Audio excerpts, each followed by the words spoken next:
Alternative win condition.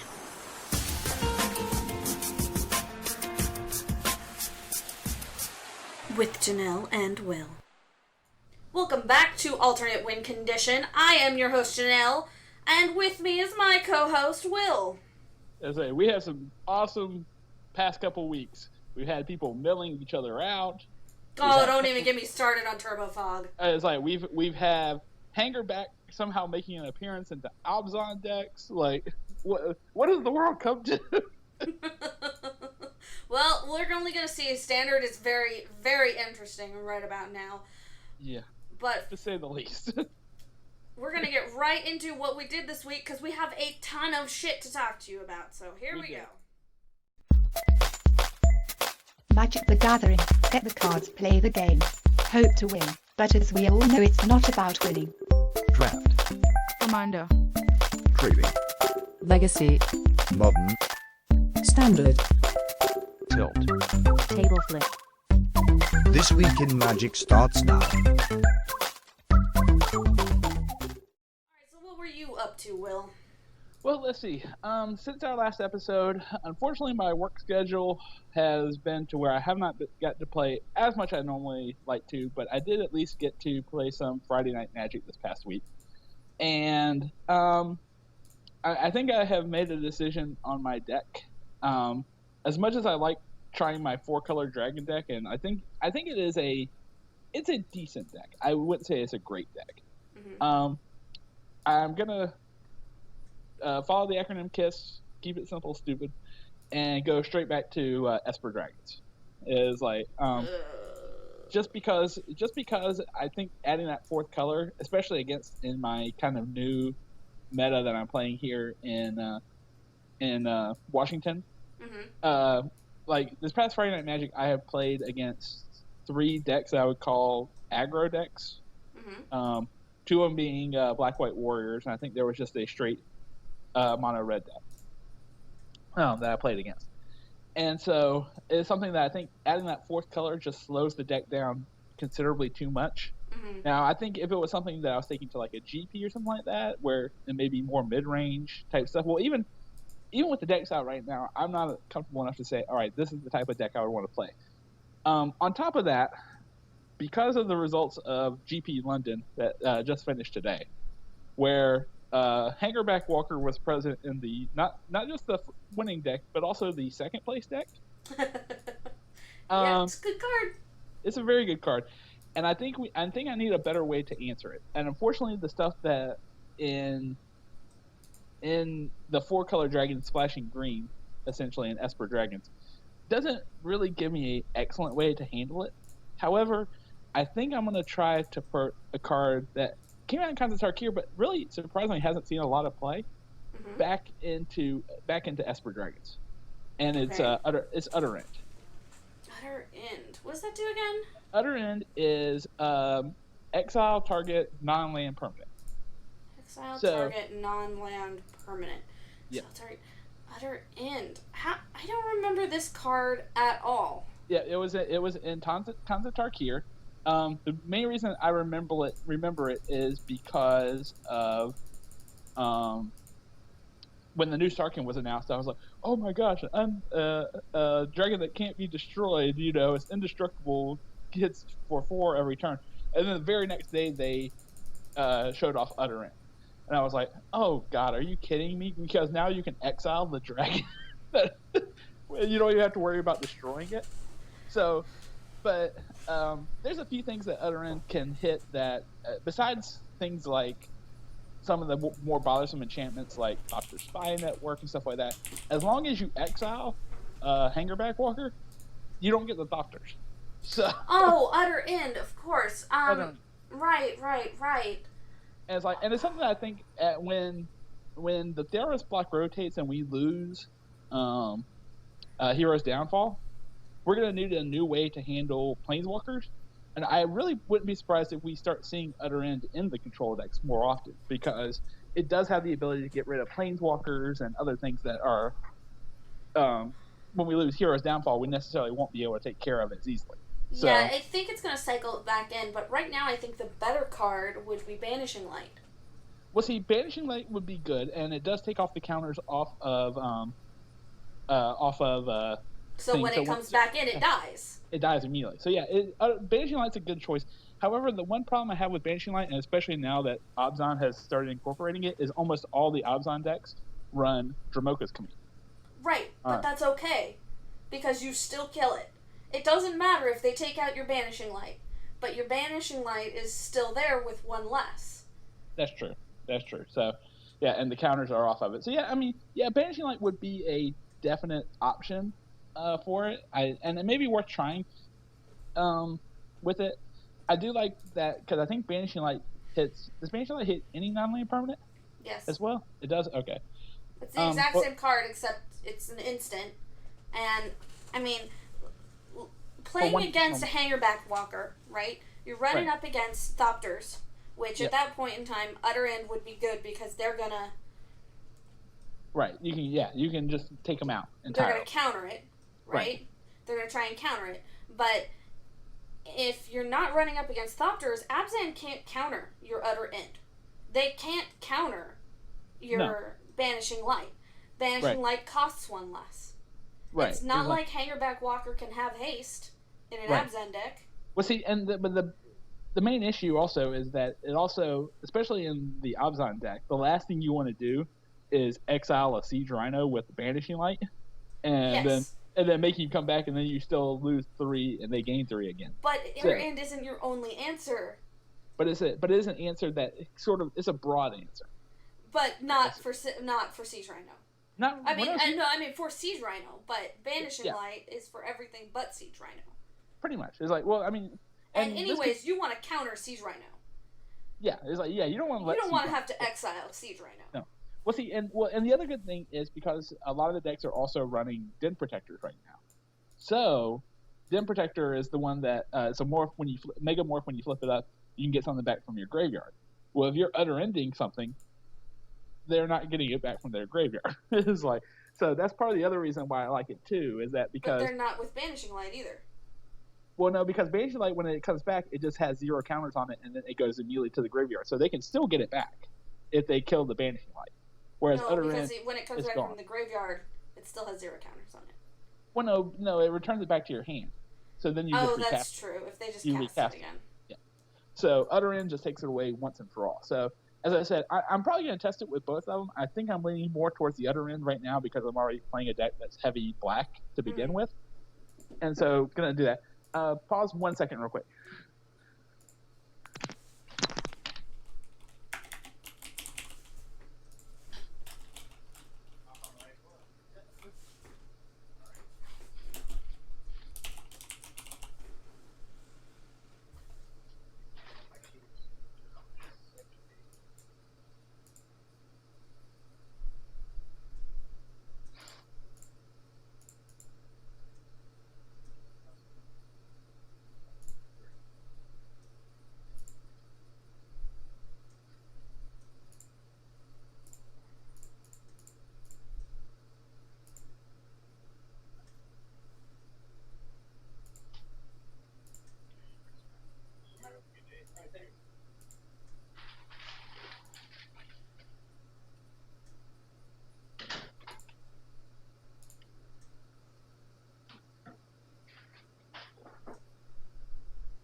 Sorry, that was for my after podcast dinner arriving. So it's like, all right, yeah, sorry about that. All right, so anyway, so yeah, I want to at least try Utter End. I want to try Banishing Light. As I said, I don't think the environment right now is necessarily kind to enchantments.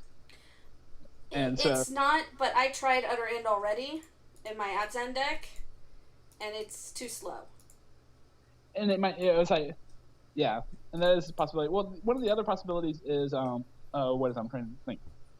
Suppression bonds, I think. It says that if the power is 3 or less, it works like Banishing Light, because it's for a creature. That might work. No, not suppression bonds. No, suppression field. That might work, but that counts on them only casting it. early game. Oh, no. Sorry, no. I'm way off. No, but there is a card called that does that. There is a card. I'm trying to think of what it is, because Suppression Bonds is the new one that just says you can't activate abilities and stuff like that. Which is, right. I mean, they already cast it with one thing on it, so it's not really the answer that you're looking for. But right, but the card you're talking about, if it's under 3, which is a white card, I believe. Yes, and it's only 1 in a white too. So I mean, they can cast it on turn 2. You can cast yours on turn 3 or turn 4 with a counterspell backup, and then That's true. But late game, it's kind of going to just sit in your hand. It is, yeah. Unlike Vanishing Light and Utter End. Right, and that's the thing is, I mean, and until we definitively know kind of what's coming in Battle for Zendikar 2, because we maybe have Eldrazi that we're going to have to, deal with as well. Yes, that could be a thing.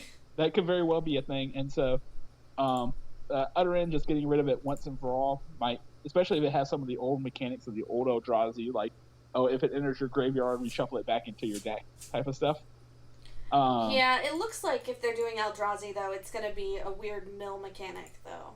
Yeah, we actually, this wasn't on our topics to discuss this week, but they did announce the next dual decks, Eldrazi versus Zendikar.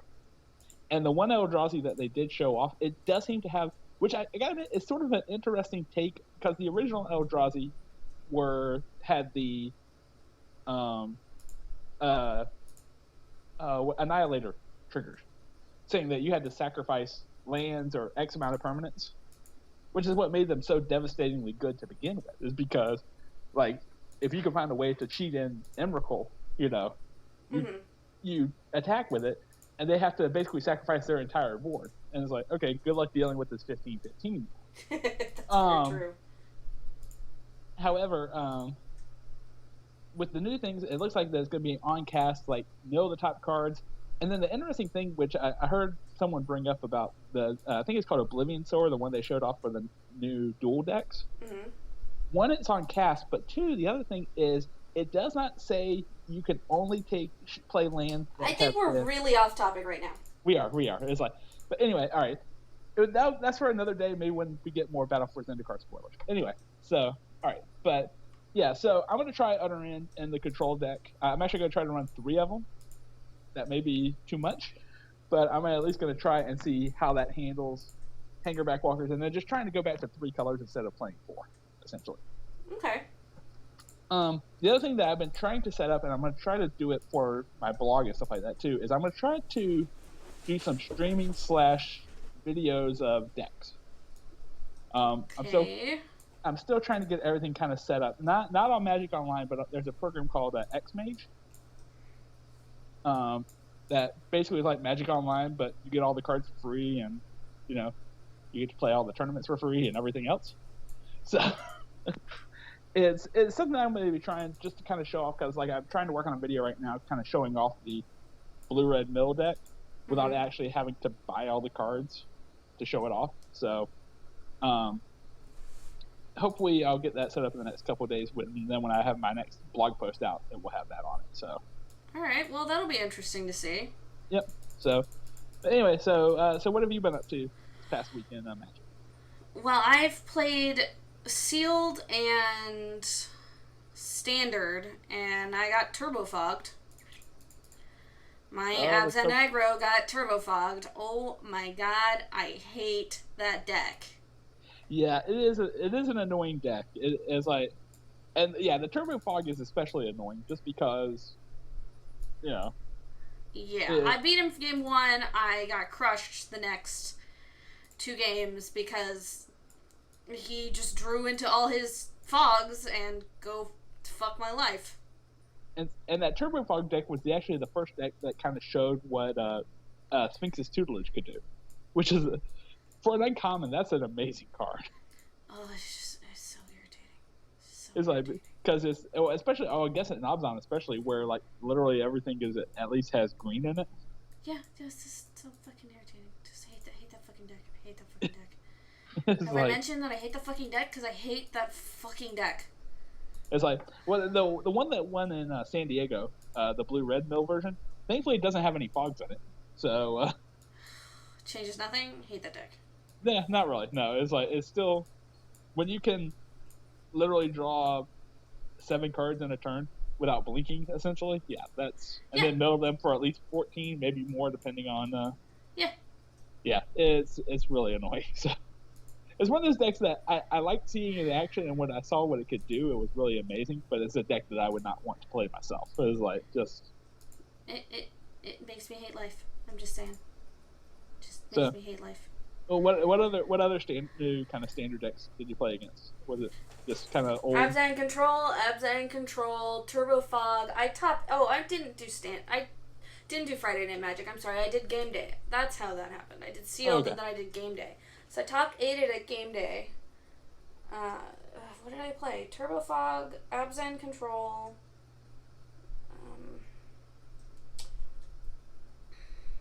The other decks just faded out of my mind. Apparently, they weren't very good. like mono red, stuff like that.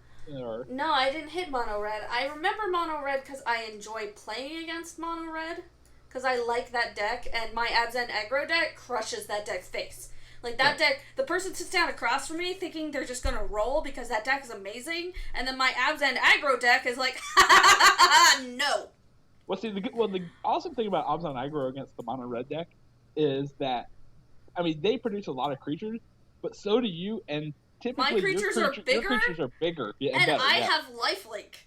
Yes. So that's why it's no. And I proved to somebody who top 8'd, who thought I was bad because I put Nyx Fleece Ram in my sideboard in the deck when I played his Abzan Control, and I stalled him for 10 turns. And then he top decked better than I did. But that fucking card is amazing. It really is. It's going to be sad when I'm going to be sort of disappointed when that card rotates out, and then we're left with a Ration Cleric. It's amazing against red deck wins, and it's amazing against Abzan Control. You drop Siege Rhino. All right, have fun with my Nyx Fleece Ram. You want to waste a kill spill on that? Try to swing through this 4/5. Good luck. No, it's an 05. It's an 05. Yeah. Yeah, it's like you're 4/5. Try to swing through my 05, and let's see how this goes. Yeah, you just keep bringing the Siege Rhino, and I'll just keep blocking. Because fuck your socks. Goodness gracious. So, he was not happy. No, needless to say, it was like getting beat by Nyx Fleece Ram, but he won because I fetched out of my graveyard an Offenza when I should have pulled the Hero's Downfall. Yeah. So, whatever. Bad play. I lose. That's fair. So, you said you also got to play some sealed deck. So, I did play sealed.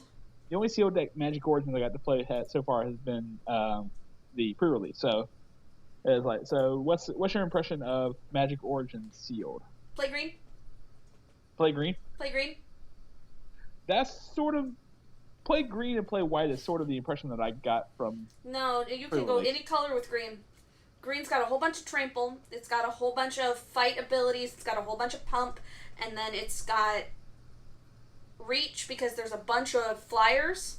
Mm-hmm. And then branching into other colors, it's got some good renown creatures. It's got some good vigilance creatures. It's got death touch and all sorts of other things that it helps you mana fix.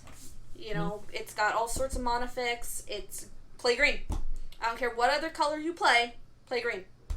Yeah, it's like, and I think that tends to be, from what I found, seems to be there are a lot of really good green commons, uncommons, to play along with that. As you said, the renowned creatures, between green and white, the renowned creatures I think are amazing. Yeah.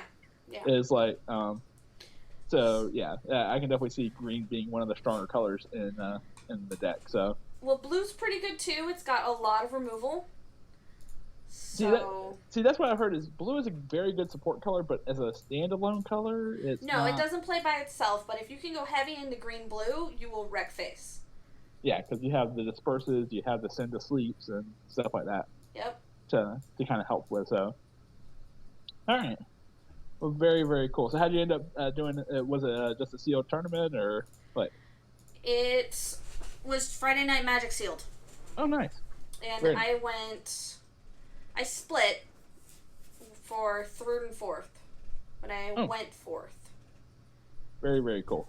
Very cool. Did you end up getting one of the Seaman Visions No, promos? but I got my full art Languish, so I'm not complaining. Oh, nice. Very nice. Actually, I sort of want to get, since I'm playing 4 of them in my deck, I want to try to buy those promos and put them in my deck. Yeah, so, I heard there was a full art Languish, and I was like, I'm there. It's like, yeah, done. And I'm winning. So, and I went top 8. That's all I wanted. That's all I wanted. It's like, yeah, I think work prevented me from playing the game day, but it was like, I wanted to so badly. I would have done better, but I really have not played in a while. And what are you gonna do? Yeah. So, well, excellent. So it sounds like we definitely had some interesting weeks in Magic. So I guess, are we ready to start talking about our news/topics for this week? We are totally ready to move into the news.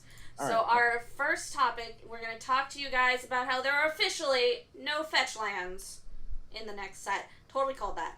Yeah, you did. It's like I was like, oh, it's Zendikar. Of course there'll be fetch lands. Boy, yeah. I will say it. I was wrong. I thought it would be there, and apparently it's not. I just think that it's too much to put in standard at once. Well, see, and I can't claim credit for this thought, but here is kind of what I've heard as a very interesting idea on when those enemy fetch lands are going to be coming. Is like, because I think because of, we talked about the kind of the dual decks, they announced that one of the cards is going to be Avenger of Zendikar, which has the landfall mechanic. Okay.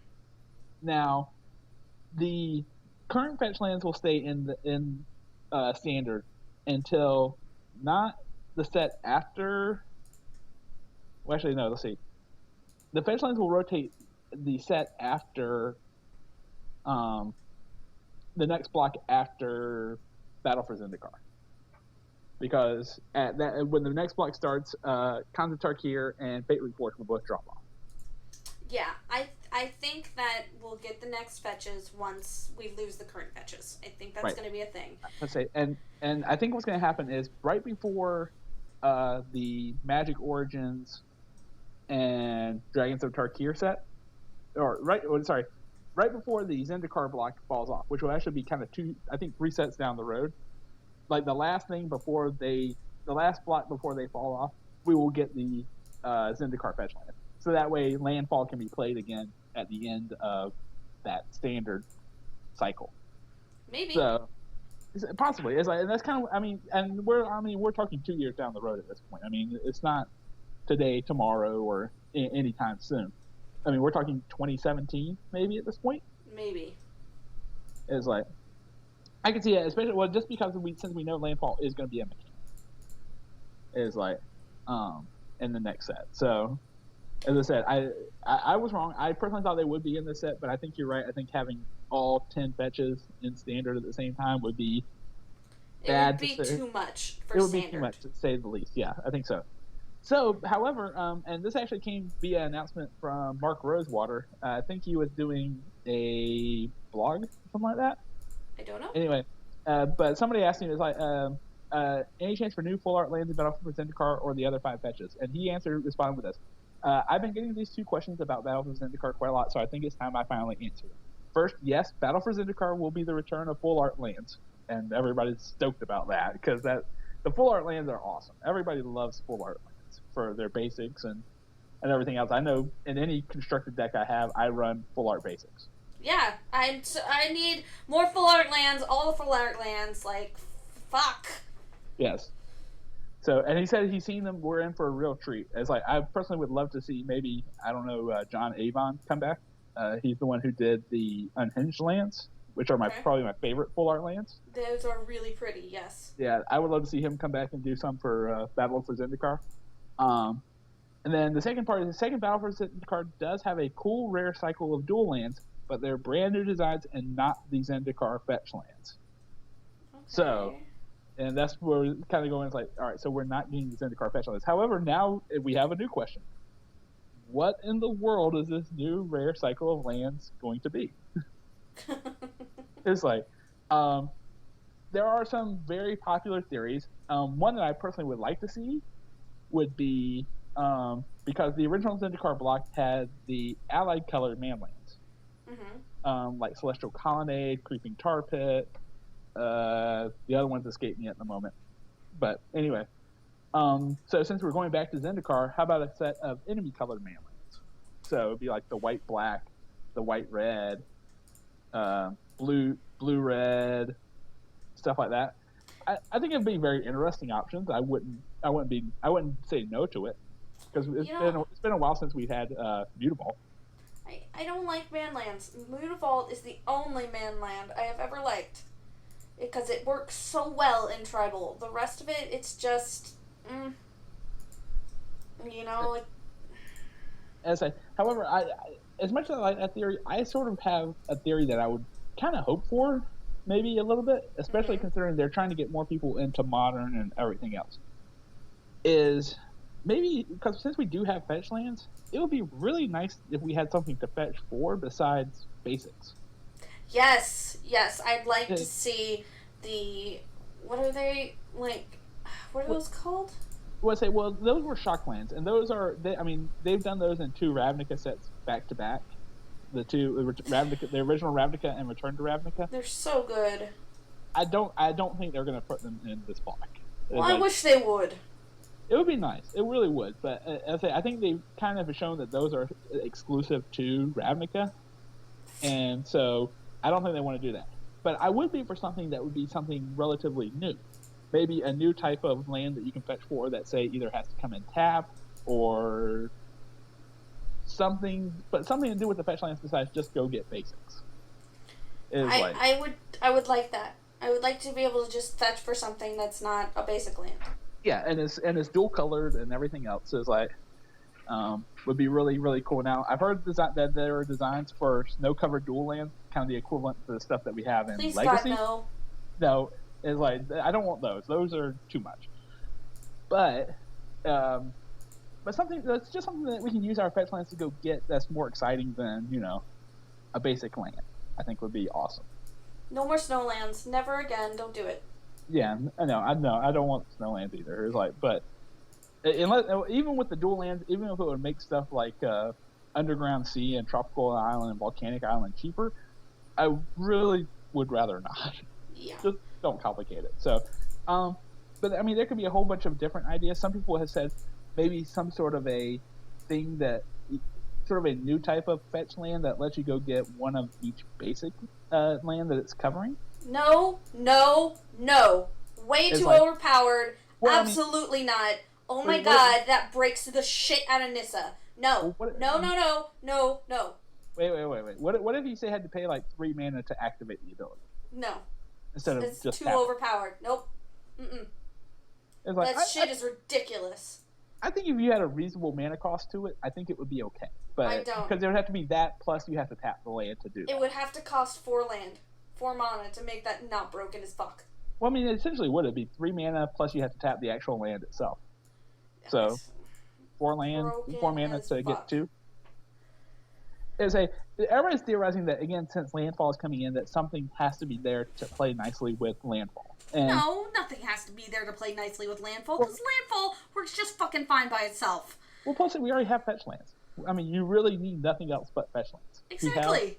We have fetch lands. That means at least every turn you can activate it, unless you save up your fetches, you can activate it, 3, maybe 4 times a turn. It's like, landfall you don't need, works just fine by itself. Yeah, you don't need to go crazy with this. So, whatever it is, they said it's going to be exciting. I really personally can't wait to see what they come up with. I personally think we will probably see the enemy colored fetch lands, as I said, in about 2 years, which I think it would be appropriate. I think that would be fine. Hopefully. Well, 2 years. I think that's a bit much. I think we'll see it next year. I really think it's going to rotate out when our fetch lands rotate out. Or rotate in when our current fetch lands rotate out. Which will be the set immediately after the Battle for Zendikar block. So Battle for Zendikar, then whatever the winter set is. Yes. And then when the spring set comes out, Khans and Fate Reforged will be gone. Then bring in the new fetch lands at that point. Yes. So, yeah, I can definitely see that. I could definitely see that. So, okay, so I guess have we talked enough about That's lanes? more than enough. We are done talking about land. So let's talk about the Magic Community Cup. Now, if you don't know about the Magic Community Cup, it's kind of honoring people who are very visible in the Magic community. I mean, not necessarily professional players or people who are all the time on the Grand Prix or the Pro Tours or stuff like that, but more people who are just really good in the community, kind of visible out there would probably be the best way to put it. We actually had a Magic Community Cup member from 2014 team on our podcast already, and Erin Campbell.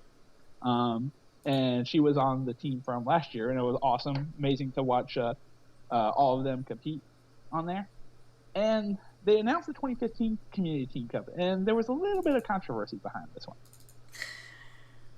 It's like, well, first of all, traditionally the way that the Community Cup has always worked is the Watsi would say, okay, we are opening up nominations for the Community Cup.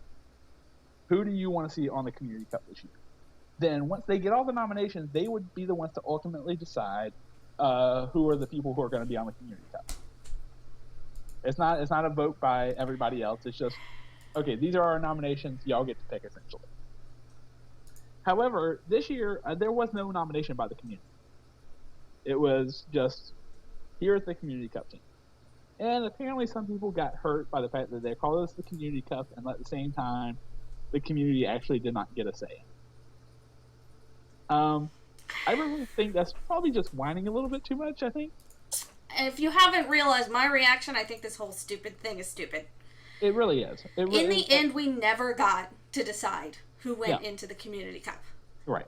It's like, and I absolutely agree. It's like, I think the complaint here is, if there's any complaint about this whatsoever, I think it's that it would have been nice to have a completely new set of people, and even the people who got nominated, like for example, Numat Danami, Kenji, I gotta look at his last name, Egashira. Don't ask me. Is like he was on the Community Cup team last year, and I mean I would say probably the most well-known Magic Online streamer in the entire world. I mean, by far. So I'm completely okay with him coming back, but I can understand where people be like, all right, yes, we all love Numat Danami, but let's bring somebody else in too. Is like, so I was just like, okay.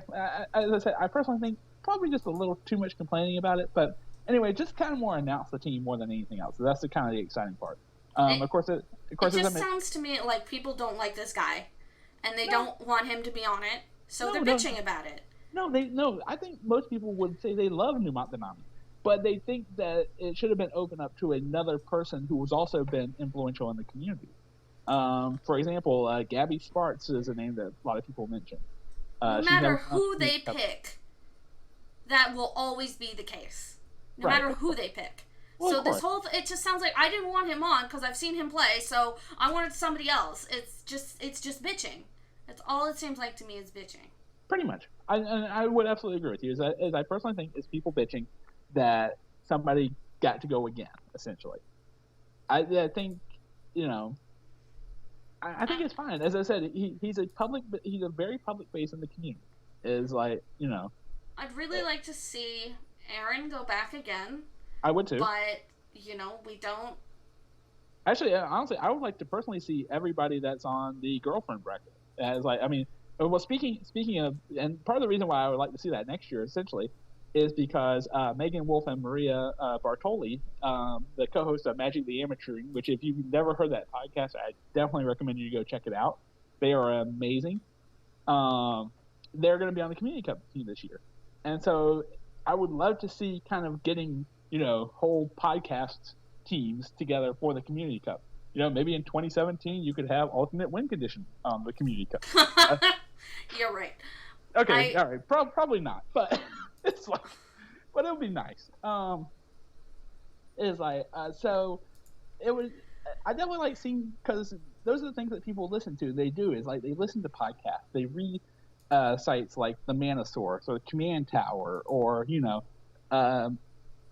Command Zone podcast. Those are the people who are the most public in the community. Now, there are a lot of professionals too. Like there's your Brad Nelsons, Chris Fienmeters, Paula Vito Domodorosa, but they're professionals. We get to see them week in and week out on GPs and Star City Opens and everything else. Yes. Is like, so I personally like the fact that they're trying to pull in podcasts that are podcasts and YouTube streamers and Twitch streamers and everything else. People who are not necessarily the people we get to see week in and week out. I like that they're trying to build the community. Yes, absolutely. Yeah. Instead of just picking the top voices. And that's why I'm saying that, we don't get to choose in the end. Yeah. And just because people got nominated didn't mean they were going to make it in. Right. Oh, absolutely. I mean, and even years past, people got nominated all the time and didn't necessarily make it in. So it's like, I mean, it's unfortunate the way that it works is they can only choose 8 people to be on the community cup team. And these are the 8 people they have chosen this year. And I personally think all 8 of these people are excellent choices. It's like there's some very well-known people. There's some lesser-known people on here. But it's trying to kind of spread out the community and say, hey, it's more than the professionals playing every week at the GPs or the people who are playing professionally on Star City. Mm-hmm. It's like, it's more than just these people. It's, you have people who are streaming, you have people who are podcasting, you have people who are writing articles and blogs and all these other things. It's like, I think it's excellent. I think these are all excellent choices. So just kind of run through the other people that we haven't talked about real quick. Joel Larson, since he just won Pro Tour Magic Origins, Platinum Pro, he's going to be on the Community Cup team. Usually I think they like to have one person on there kind of be one of the professional players, because the people who are on the R&D team are pretty much have been or all professionals now or at one point in time. Mm-hmm. So it's something that they kind of try to balance out, and I'm okay with that. The other ones, Gabriel, Jimmy Wong, Anthony DeCanto, and Adam Styborski. And if I butchered your name, I'm sorry. They're not listening? Yeah, it's like, but let's be honest, they're not listening. It's like, all right, but anyway, congratulations to all of them for the community team. As I said, I'm perfectly happy with the community team announcement. I'm a fan of a lot of the people on this list, and I hope to become a fan of a lot of the others after the Community Cup. And so I think this is awesome, and I say go. Awesome. I'm looking forward to seeing what comes out of it. Last year was very interesting. I would say, and one of the interesting things that is going to happen because last year they got to do this as well, if the community team is also the community team win or lose on the also or get to draft the next Magic set first before anybody else gets to do it, which is kind of awesome. It is awesome. So they're gonna sometime during the weekend of September 19th and 20th, they're actually gonna be drafting Battle for Zendikar before anybody else gets to draft it, and I'm like, okay, that's pretty Lucky damn bastards. awesome. That's pretty damn awesome. So it's like, I think last year when they did it, I think it was won by Day 9, I think. I don't recall when they did the draft portion. So very cool. But yeah, very happy for the Community Cup team. As I said, start campaigning for us for 2017. I'm not even saying 2016. I'm saying let's go 2017. All right. So kind of the final big piece of news that we have for this week is Commander. Specifically, Magic the Gathering Commander 2015. They have finally announced what they're going to be doing with the next Commander. And first of all, I'd like to say that those of us who were speculating with the new changed Commander 2014, we were correct. There's a new one every year. Yes. Now the question becomes whether or not there's going to be a new conspiracy every year. I'm hoping that part of the speculation comes true. Oh, I actually think either one or two things will happen. And as I said, I sort of mentioned when we talked about Modern Masters, is either A, they're moving Modern Masters to the yearly format, or B, they're going to be alternating Conspiracy with Modern Masters. I'd be okay with that. Conspiracy was incredibly popular. I can't believe that they've missed that fact.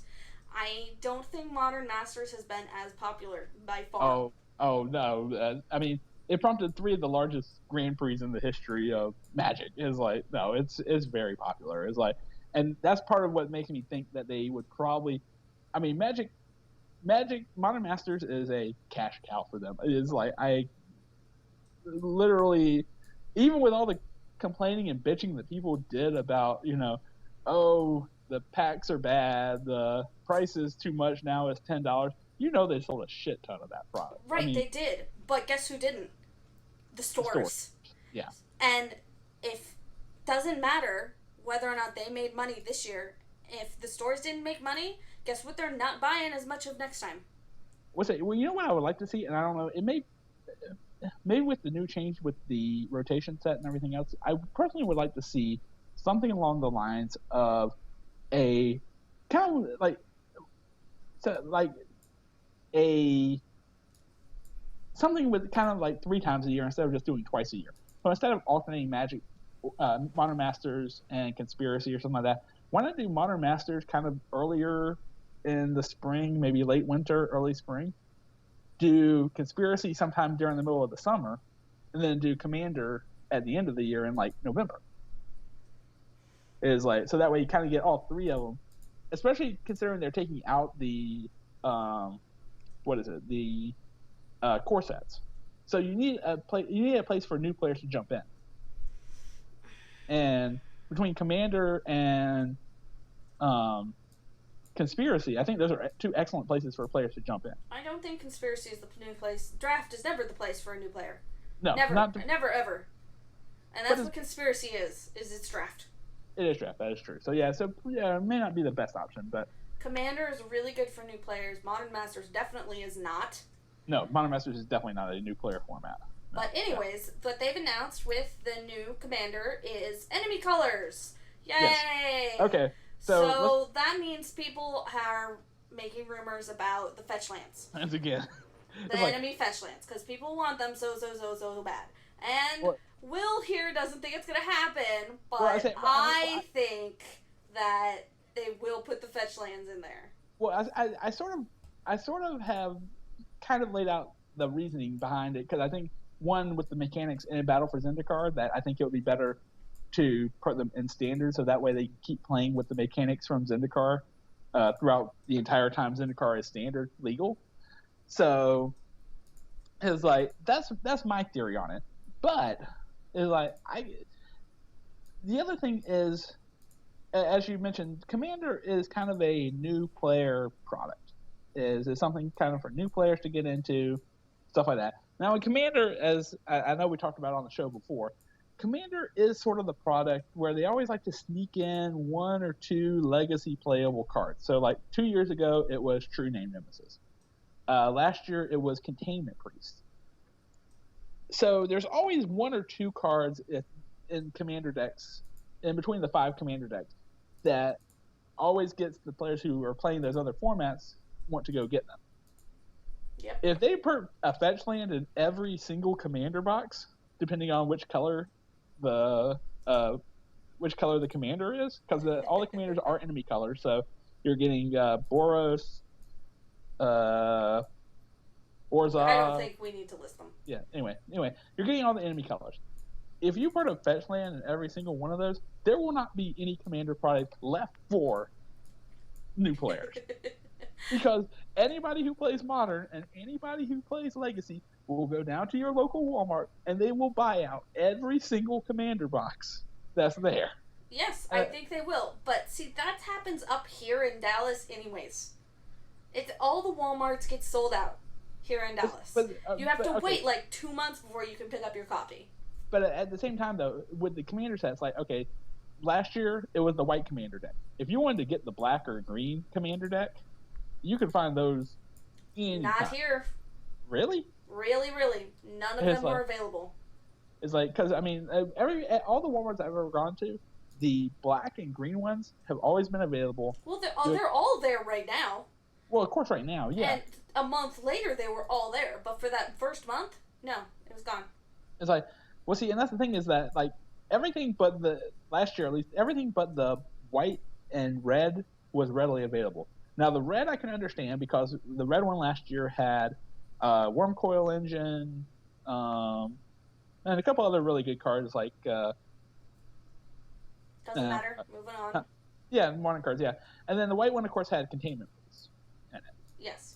And so it was very hard finding white and red, but all the other three, at least from where I was at, you could easily find those at your local Walmart. Now, if they put the enemy color fetch land in each of the boxes, then that's just gonna be bad. I think it's gonna be hysterical. Well, it's gonna be hysterical, and it's gonna be the biggest rush on. Yeah, it's gonna be the biggest rush on Commander ever. But it's not what they want though. It's like they want the Commander product to be available in the stores for people, new players to see and buy. It's like that's why if you go to a store, if you go to Walmart, you're never gonna find a pack of Modern Masters, because Modern Masters is not for the new player. It's for people who are experienced playing the game. This is something they want in your big box stores and everything else. And if they put a fetch land in every box, you will see the biggest run on it ever. And I'm serious. Until Magic 2016 comes out, and even probably after that, you will not be able to find a Magic the Gathering. Oh, I don't think you'll ever be able to find one ever again. It's like anytime anyone gets them, it's like, okay, well, I want to go ahead and get this $80 fetch land in this $30 box. I mean, it's like unless this is their plan to overwhelmingly flood the market with enemy color fetches, which I don't think is their intention. No, but I could see it happening. It's like once he says they don't pay attention to the secondary market that much, but that would almost be pandering to the secondary market. It's like, be like, here, go buy all these Commander sets. It's like, and until the price actually came down to where the price of the fetch land was less than the price of the Commander box, and even then, I will admit, I don't think WotC looks at it as closely, so I'm not completely ruling out the fact that it could be in there, because looking at the last dual deck, the last Clash Pack for Magic Origins, did you by chance see the stuff that was in there? I did not. Okay. In the last Clash Pack for Magic Origins, here were just a few sampling of the cards that were in there. One was a Windswept Heat, one of the Khans fetches. One of the cards was Siege Rhino, an alternate art Siege Rhino, I might add to that. Alternate art Sandstep Citadel, an alternate art Seeker of the Way, a Collected Company, and a Dramoka's Command. Right, I remember people were like, this is such a good deal. It's an amazing deal. It's like, with those 5 cards alone, you're well over the manufacturer retail price. I mean, Collected Company, I think, is going for 10 right now by itself. And that's not even counting the Fetch Land, the Siege Rhino, the Sandstep Citadel, and their alternate art versions of them, too. So it's like, I'm not saying it's not possible, because they just did include a fetch land in a product that you can get in any Walmart shelf right now if you go get it. But it's like, I don't think it's their intention to do that. No, I don't think it's their intention either, but I could see them doing it on accident. Now, I could also see them doing it because they think it'll lower the price, like they're trying to do with those fetch cards. It's like, now, you know what, admittedly, while we're talking about lands and then Commander decks, I've heard people pop out another theory that I personally would love to see them do in a Commander set. Because it's a land they can include in any color, it does not matter, and it definitely needs a reprint. Okay. Wasteland. Oh, okay. It's like, Wasteland, I think, would be a really good land to put in a Commander set, because it's a land that is not, I mean, it's expensive, but it's not overly expensive, but it has not had a reprint really, except for like Judge promos and stuff like that, since the initial printing of it. And it's not on the reserve list or anything else, and it only destroys non-basic lands, which in Commander is pretty much every single land that And it would lower the price of something without totally wrecking the market. I like that. That actually sounds like a much better idea. It's like, I've heard people say that. Now, I don't know if they actually put a Wasteland in there, but they keep putting Soul Rings in there, and Soul Rings are still $5 cards, despite the fact that it's been reprinted in literally every Commander set that's been printed. But it's like, is something that would be nice to have, and that would be a legacy vintage playable card they could put in the set to. That I don't think it would be something that like modern players are not going to go get a commander deck for Wasteland because they can't play with it in modern anyway. Mm-hmm. But the legacy vintage players would though, and so it would still be kind of a run on it. It would provide some of that initial push without overloading the market on enemy colored decks. Exactly. It would be a good push for the market, but it wouldn't be too much. Right. So, but now that we're over the land speculation of Magic the Gathering Commander, they also put in a very interesting comment when they were announcing it. One of the sentences they put in this announcement was, new cards offer new options, which of course that always happens, but and experience counters will make your commander grow in power during the course of each game. Now, I'm trying to figure out what the heck do they mean by experience counters will make your commander grow in power during the course of each game. I don't like the sound of that. Well, see, here's the thing is, I know we have, as I said, my experience with Commander is not entirely huge, but one of the things I know that does occur is that each time your commander goes back to command zone, you have to pay two additional colors mana to cast it again. However, it comes back out at the same power and toughness that it was originally. I'm wondering if, like, each time it goes to the command zone and you recast it, does it come in with X amount of counters depending on how many times it's gone to the command zone? So that way it sort of grows in strength over the course of the game. I see what you're saying. Is like that's one of the ways I can think about it. The other thing also is they could be bringing back the level up mechanic. Perhaps. Which is all the commanders will have the ability you can dump mana into them and make them stronger as the game goes on. That would be another possible option. And again, this is only for the main commander of the box. So they always put like 3 possible commanders in there. This is like last year they did the Planeswalkers as the main kind of front commanders, but there were still the other commanders in the box that you could possibly use. So you don't necessarily have to use this new mechanic, but I think it would be very interesting if they did come out with some sort of a new mechanic, or possibly even continue the Planeswalker thing of give us new commander Planeswalkers. Perhaps. I really like the new commander Planeswalkers myself, so that's what I would like to see, but it's like, well, maybe not even as the kind of the star of the deck per se, but maybe as one of the alternate commanders possibly. Is like, but I mean, my one commander deck I have is literally Duretti, the red one, but again, I don't know if I've talked about how broken that deck is entirely. Oh, it's pretty good. I really like it. Good. Yeah. So it'd be nice to have more enemy colored. I don't think we actually have that many enemy colored Planeswalkers to begin with. No, I just love having Planeswalkers as commanders myself, so I'm hoping they stick with that just because I like it. It'll be interesting to see them do it with more than one color, because commander is usually so multicolored. Right. And it brought back so many monocolored decks when they put those out there. I loved it. I'm going to be honest. I think every time they put out a new set, they break mono. And then they have to do something to fix it. And I hate that. I hate that they rarely, because red deck is winning so much, focus on the monocolored decks. And when they brought out Devotion and Nykthos, it did so much for bringing back the monocolored decks. And then when they put out the commander set for EDH, it did the same thing. Or the Planeswalkers, sorry. Yeah. And I love it when they do stuff like that. So I'd like to see them stick with the commanders just because they were interesting. But I'd also like to see them do something to help monocolors in every format. I like the Planeswalkers, but I don't like them in another respect, because playing the Planeswalker takes away one of the main aspects of Commander, which is that 21 Commander damage. But it's not necessary. Find another way to win. I like that. Yeah, I like that there's so many ways to win. I do too.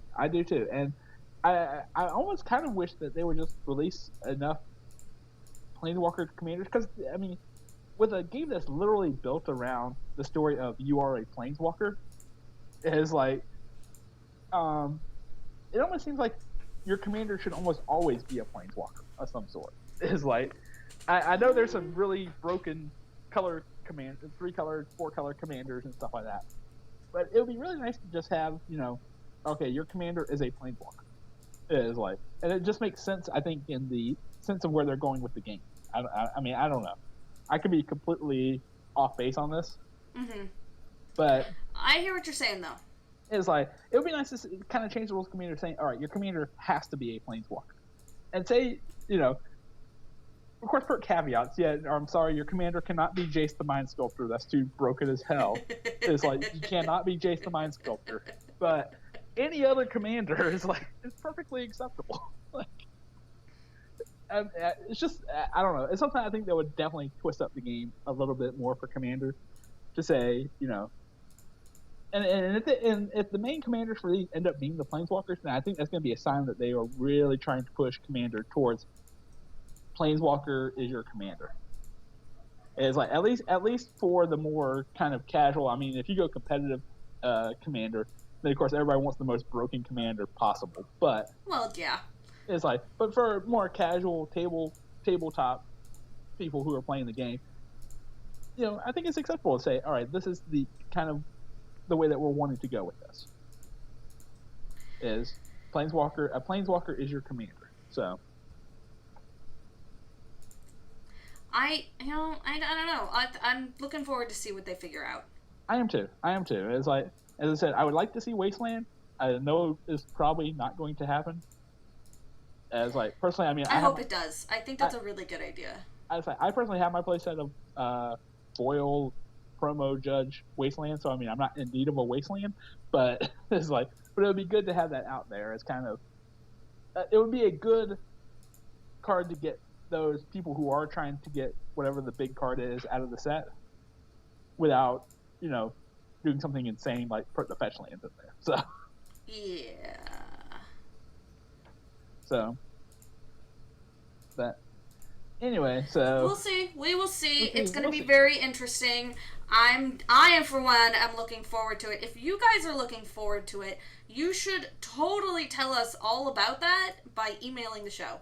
Yes. We are at AWC Podcast. I don't remember. What are we at? awcpodcast@gmail.com. You can also find us all. You can find us all on Twitter as well. I am at RedHawkWill. The show is at AWC Podcast. And Janaelle, your Twitter is? Janaelle5, Janaele, 5. You can follow me for show updates. Also, I do QA Wars where I talk about my work and I bitch about my boss. It's pretty funny. People seem to like it, so check that out. And I have been blogging lately. My personal blog is video games. It's speckandamisdirect.wordpress.com. You won't hear it very often because I vacillate between blogging and not blogging. But lately I've been doing a lot of reviews, so I hope you enjoy those. Yes, it's like, yep, I definitely enjoy those. And of course, you have your podcast, your video game podcast as well. Yes. What is that called? 5 Gaming Things. I'm like, yeah. I do this all the time. What is it called? I don't remember. It's exactly what it sounds like. We talk about video games. So join us there, 5gamingthings.com. It's a lot of fun. Biggie and I are a hoot, and you'll love us, I swear. Yes, you will. Yeah. And you can find my blog on boltsnapbolt.net, Force of Will. I have been promising a video, and so that has admittedly delayed my latest blog post until I can actually get the video working to show you. But I'm hoping I have today and tomorrow off from work, so I hopefully will have this all situated and done by tomorrow. Tomorrow when we're recording this. So it's like, but speaking of boltsnapbolt.net, they're the ones who sponsor the show. So definitely go there and check them out. Admittedly, I think right now we may be in a little bit of a summer lull for articles. I'll be honest. There's not a whole too lot happening right about now. Right now, yeah. So, but again, part of it is I know I haven't been throwing up blogs as frequently as I have, mainly because of my move and everything else. But I hope we get back on track with that this week. But you could there's a Puka Trade link on the website. Click that, You'll be supporting the site. You'll be supporting us, and definitely check that out. I saw something today. Actually, they're announcing that now they are doing where you can trade sealed product for Puka points. So, like, if you have one of the Magic Origins pre-con decks that came out with it, you can trade those now for Puka points on the site as well. So, very interesting. Oh, that sounds interesting. Okay. Yeah. So, definitely check that out. You can also support the show in all the places we are. For example, SoundCloud. You can like and repost articles there, or repost our podcast there.